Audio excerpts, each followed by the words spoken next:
Halo teman-teman, sebelumnya aku bakal menceritakan awal aku punya usaha atau bisnis sendiri. Nah, nanti aku bakal menjelaskan secara ngomong, bukan secara teks, biar lebih jelas dan mudah dipahamin. Sebelum itu, nanti isi video ini berisi kegiatan aku saat membuat stiker sendiri. Pertama-tama aku bakal menceritakan awal aku memulai jualan. Awalnya itu setelah kelulusan SMA, ada waktu kosong untuk menunggu masuk kuliah. Nah, di situ aku mikir enaknya ngapain karena aku juga sebenarnya pingin jualan. Akhirnya kepikiran untuk jualan alat tulis. Dari situ aku muncul niat dan akhirnya all shop ku butuh staff, aku buka di IG dan di Shopee. Untuk awal usahanya, aku sendiri bener-bener nggak pakai modal, dibilang yang namanya dropship. Yang belum tahu dropship sendiri itu apa, dropship itu kita baru pesan setelah ada orderan yang masuk. Jadi lebih tidak beresiko menurut aku.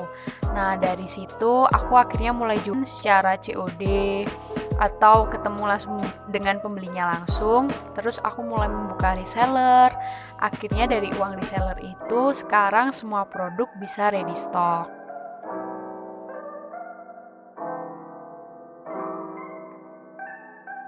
Memulai jualan, aku juga lihat potensi pasar di sekitarku.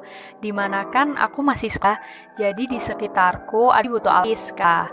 Nah, aku juga masih ingat karena penghasilan memku itu cuma adalah proses yang aku ingat dan rasain sendiri.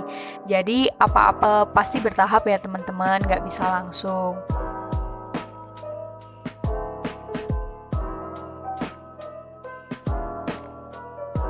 Selanjutnya, karena aku fokus jualannya di online, atau aku fokusnya di Instagram, Twitter, Shopee, ataupun COD, jadi menurut aku promosi itu juga hal yang penting. Nah, buat cara aku promosi sendiri itu kayak gimana sih? Aku sampai sekarang sering melakukan kerjasama dengan akun-akun yang ada hubungannya sama alat tulis. Misalnya nih, Studigram atau akun journaling atau bahkan anak-anak sekolah yang punya followers yang cukup banyak. Dari situ nanti aku mulai mempromosikan barangku. Nah, tapi sambil melihat itu aku juga perlu pilih-pilih lagi yang kiranya cocok atau bisa berdampak buat penjualan.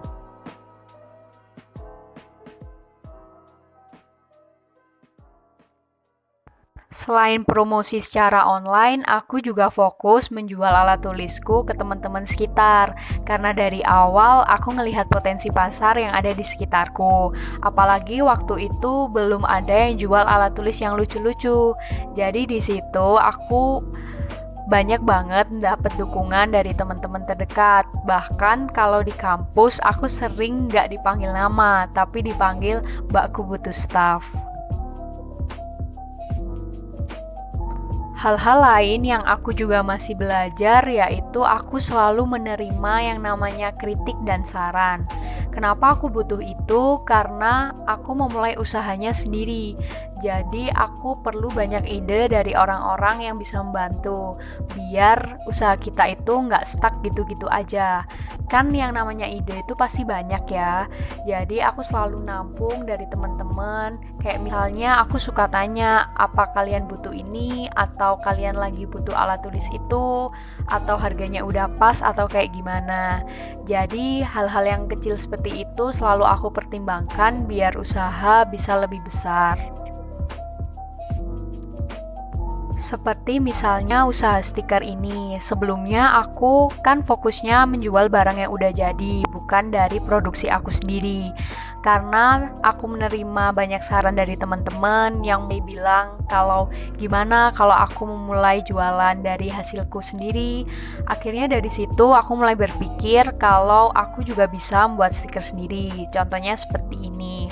Nah, dari sini aku mulai belajar untuk gambar, mulai mewarna sendiri, mulai bikin di bidang stiker. Aku coba berkali-kali, akhirnya bisa dapet ukuran yang pas, cara pembungkus yang pas, akhirnya bisa jualan stiker hasil karya aku sendiri.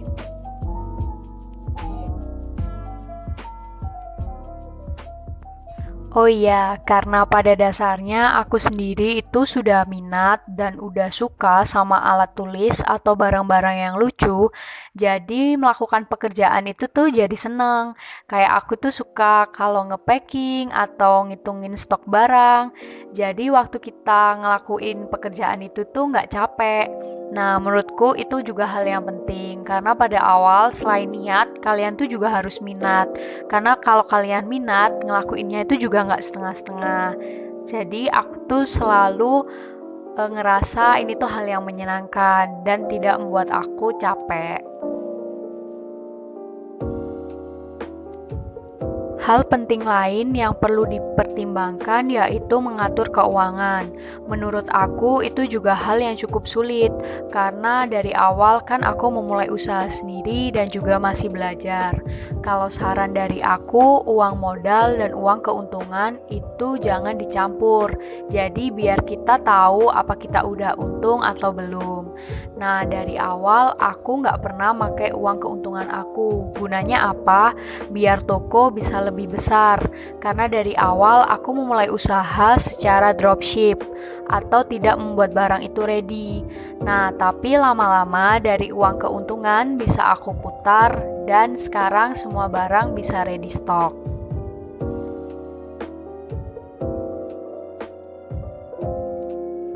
Dari semua itu, yang paling terpenting menurut aku adalah mengapresiasi diri kalian sendiri. Kenapa itu penting? Karena dari awal jualan pasti memiliki niat buat punya pemasukan sendiri. Gak ada salahnya buat mengapresiasi itu. Yang penting jangan memakai uang modal. Karena menurut aku sekecil apapun keuntungannya itu hasil kerja keras kalian. Semisal aku mengapresiasi diri dengan menabung uang keuntungan cukup lama dan akhirnya bisa nonton konser. Hal-hal kecil itu yang buat kita lebih semangat dan punya ide-ide baru buat mengembangkan toko kita. Karena aku sendiri juga masih belajar, jadi menurut aku kalau teman-teman punya niat atau punya minat buat jualan, kalian bisa langsung memulai itu, nggak perlu mikir yang sulit-sulit. Karena yang terpenting menurut aku kalau kalian melakukannya dari hati, pasti nyampainya juga ke hati. Itu aja dari aku, semoga videonya bermanfaat ya.